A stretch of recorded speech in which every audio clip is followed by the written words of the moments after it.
Insider threats, this is for companies, but basically insider threats are people in your organization. Believe it or not, that's a huge threat.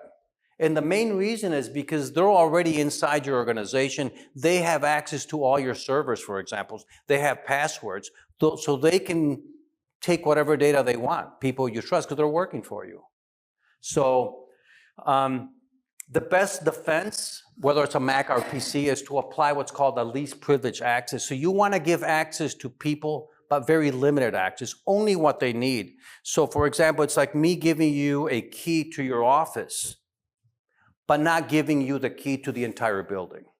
So that's important to do that. The same thing applies for your cloud accounts. We talked about cloud misconfiguration.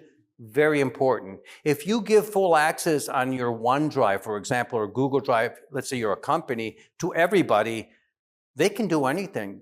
Your whole company data, it can be exposed because they have full admin privileges. So you have to be cautious about doing that and always apply that access. Also, when you do that, a lot of misconfiguration is people marking a directory or a folder as public. And that's really dangerous because the minute you check, make this public, it's open to the internet. So let's say you have OneDrive and you have a folder that's got all your company files, for example. There's a little checkbox when because you have privileges to do so that you can check, make it public.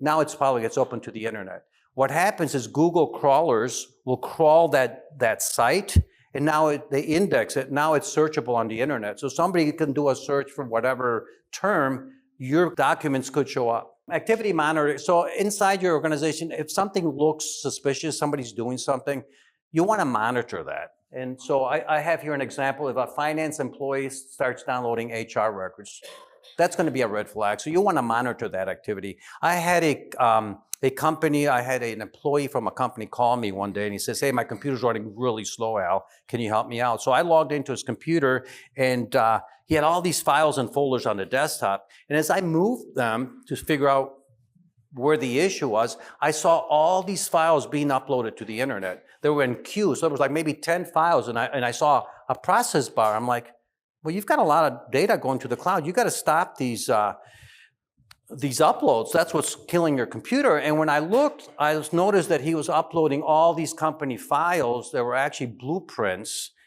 to his private Google account. And I'm like, wow, this is weird. So I called the manager. I said, by the way, this guy's uploading all these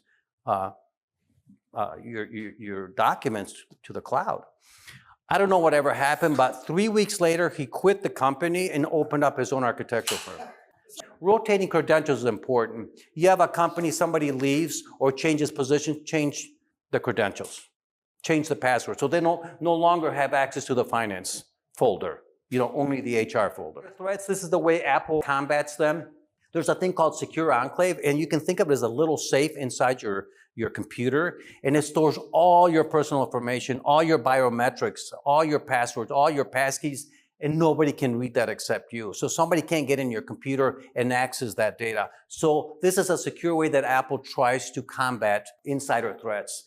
Apple also implements least privilege architecture. So they don't give full access to the whole operating system. It's very limited. So this is a practice that they do for giving limited access to their entire system.